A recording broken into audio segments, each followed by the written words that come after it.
네, 여러분 반갑습니다. 문성현 목사입니다. 오늘은 화목이라는 주제로 여러분들에게 말씀을 전해드릴까 합니다. 20년 전 제가 고등학생 때 한 다큐멘터리를 본 적이 있는데요. 아직까지도 제 기억에 생생한 걸 보면 꽤나 충격적이었던 모양입니다. 이 독일 경제에 관한 다큐멘터리였는데 1990년대 독일은 세대 갈등으로 인해 몸살을 앓고 있었어요. 청년 세대는 자신들이 열심히 일해서 낸 세금으로 이 어르신들을 먹여 살리는 게 굉장히 억울했던 모양입니다. 이 반면에요, 노인 세대들은 우리 때는 더 고생했고 더 열심히 해서 이렇게 우리나라가 부강병하게 되었는데 당연히 이 정도는 누릴 수 있는 거 아닌가, 당연히 보상받는 게 당연한 거 아닌가 이렇게 생각하셨던 모양입니다. 당시 저는 그 다큐멘터리를 보고 어떻게 저런 일이 일어날 수 있을까, 참 서양 사람들은 이기적이다 라고 단순하게 생각했던 기억이 나는데요. 그런데 20년이 지나니까 당시 독일의 상황이나 우리나라나 비슷비슷한 것 같습니다. 이 한 걸음 더 나아가 지금 우리나라는 세대 간의 갈등은 물론이고요, 남녀 간의 갈등, 또 종교 간의 갈등, 또 경제적인 수준으로 인한 갈등 등 정말 많은 갈등들이 점점 심각해지고 있잖아요. 그런데 사실 따지고 보면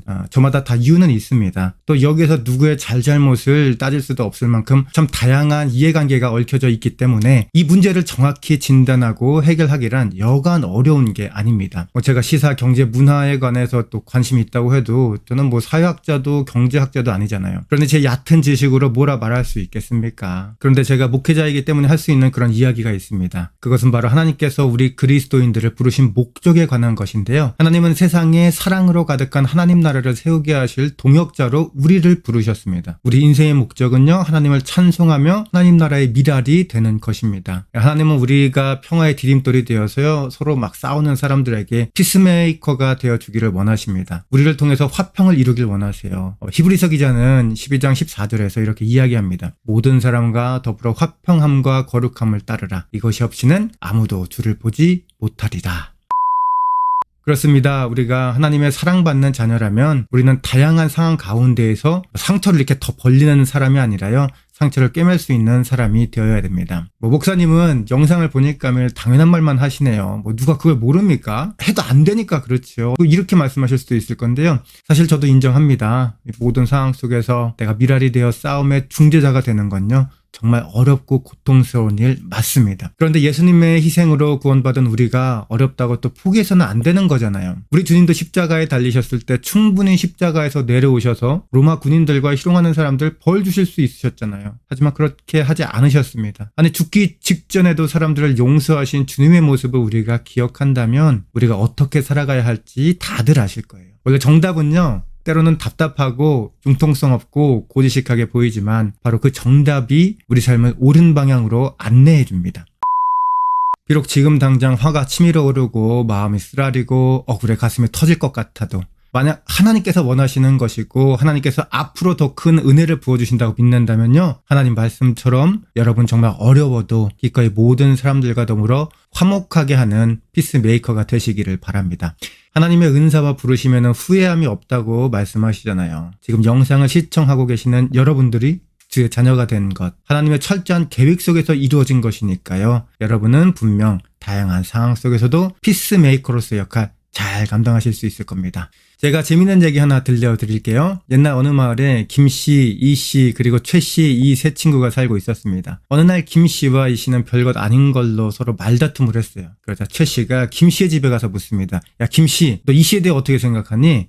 그러자 김씨가 당연히 화를 내며 대답했죠. 이씨, 말도 하지 마. 이 정말 나쁜 녀석이야. 그러자 최씨가 이 이야기를 있습니다. 그래도 이씨 그 친구 가족에게는 참 잘해. 그건 너도 알잖아. 이 말을 듣고 있던 김씨가 이렇게 조그맣게 대답했습니다. 하긴 그 친구 자기 가족에게는 좀 잘하긴 해. 다음날 최씨는 바로 이씨의 집에 갔어요. 그리고 이야기했습니다. 야, 이씨, 김씨가 너한테 뭐라고 그랬게? 그러자 이씨가 대답했습니다. 아이, 당연히 나쁘다고 했겠지. 그러자 최씨가 말합니다. 아니야, 그렇지 않아. 김씨는 네가 가족에게 참 따뜻한 사람이라고 이야기하던걸? 그 이야기를 듣던 이씨는 고개를 갸우뚱거렸습니다. 최씨는 바로 물었어요. 그건 그렇고 넌 김씨에 대해 어떻게 생각해? 그러자 이씨가 대답합니다. 김씨? 뭘 물어봐. 정말 악질 중에 악질이지. 그런 악질이 또 어디 있겠어. 오히려 이씨는 화를 내고 있었습니다. 최씨는 이씨를 진정시키며 물었습니다. 그건 그렇다 치더라도 김씨가 정직한 사람이라는 건 인정하지, 화가 좀 많긴 하지만. 그러자 이 씨가 조그맣게 대답했습니다. 아이 뭐 그건 그렇지. 다음날 최 씨는 김 씨의 집에 가서 이렇게 이야기합니다. 야 김 씨, 이 씨가 너한테 뭐라 그러는 줄 알아? 네가 정직한 사람이라고 칭찬하던데? 자, 시간이 흘러 세 친구는 우연히 길에서 만나게 되었는데요. 서로 냉랭할 것 같았던 김 씨와 이 씨는 서로 자신을 칭찬했다는 것을 떠올리고 다시 좋은 관계로 회복될 수 있었습니다. 여러분, 이 피스메이커, 평화를 만드는 사람이야말로 최 씨와 같은 사람 아닐까요? 이 최 씨라는 사람 참 멋있죠. 이 제 아내도 최 씨인데 참 최 씨가 지혜롭긴 지혜로운 것 같습니다.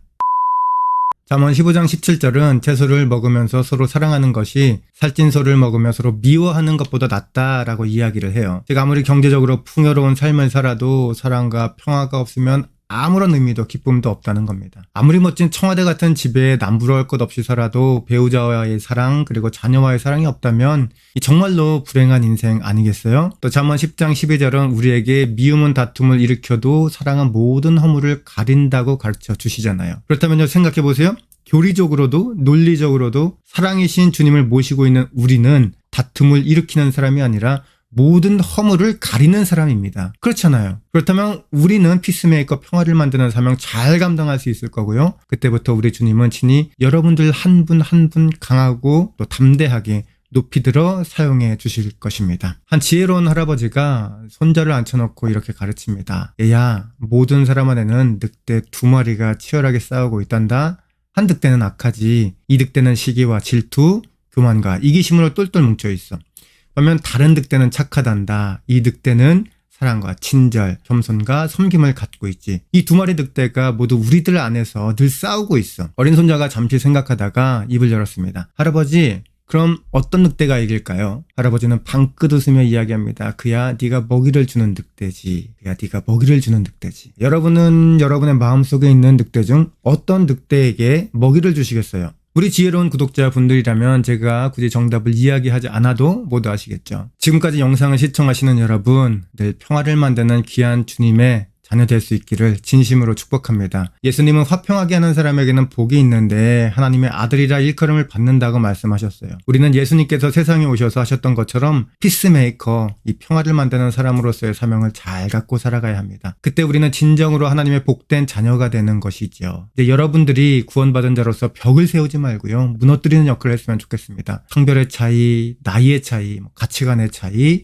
경제력의 차이, 지식의 차이, 이 모든 벽을 사랑으로 허무는 분들이 바로 여러분이 될 수 있기를 또 주님의 이름으로 축복합니다. 이 많은 사람들이 기독교를 비판해요. 그러면서 기독교적 근본주의가 폭력으로 이루어진다고 그렇게 비난합니다. 이 너무 배타적인 교리로 종교전쟁을 일으킨다고 이야기하죠. 물론 이 주장 맞는 말이에요. 근본주의적인 신앙을 가진 신앙인들에게 의해서 기독교 내에서 참 많은 갈등과 분열이 있었던 것 사실입니다. 하지만 근본주의적인 기독교가 폭력을 이룬다고 하는 주장은 초기 크리스천들의 신앙과 행동 그리고 당시의 문화를 봐도 그것은 전혀 사실이 아닙니다. 이 그리스 로마 시기에는 각기 다른 신을 섬겼어요. 문화적인 관습도 잔혹했고요. 빈부격차는 정말 어마어마했습니다. 지금은 한 달에 100만 원 버는 사람이건 1000만 원을 버는 사람이건 자신이 원하면 하루 3끼의 맛있는 음식을 먹을 수 있지만 당신은 가당치도 않은 말이었습니다. 이처럼 빈부격차가 심했던 당시 크리스천들은 오직 예수님만이 구원이라고 주장했습니다. 어찌 보면 크리스천들은 그렇게 자유로운 분위기에서 독선적인 주장으로 문화에 동화하지 못하고 있는 것처럼 보입니다. 하지만 크리스천들은요, 가난한 이들과 강제결혼 및 경제적 불평등으로 신음하던